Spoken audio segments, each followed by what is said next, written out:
चला आज बनवूया एकदम चटपटीत असा मखाना. तर हा मखाना तुम्ही प्रवासामध्ये कुठेही घेऊन जाऊ शकता किंवा तुम्ही टाईमपास म्हणूनही खाऊ शकता.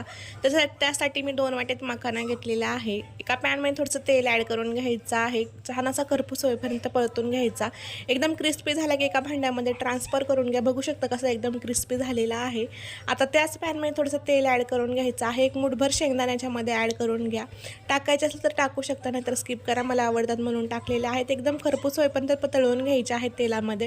पाव चम्मच काश्मीरी लाल मिर्च पावडर टाकली, चाट मसाला थोडासा टाकलेला आहे आणि भाजलेले सर्व मखाने याच्यामध्ये ॲड करून घेतले आणि 1-2 मिनटं परतून घ्यायचं. चवीप्रमाणे वरून मीठ टाकून द्यायचं आहे. काळं मीठ पण टाकलेलं आहे थोडंसं. व्यवस्थित असं मिक्स करून घ्यायचं आहे. चटपटीत असा आपला मखाना रेडी झालेला आहे. तर मखान्यामध्ये प्रोटीन, फायबर, कॅल्शियम आणि आयरन असतं. हे शरीरासाठी खूप छान असतं. पिल्लूसाठी मी याची खीर बनवून देत असते. त्याचाही व्हिडिओ लवकरच चॅनलवरती येऊन जाईल आणि हा व्हिडिओ आवडला असेल तर आपल्या चॅनलला नक्की सबस्क्राईब करा.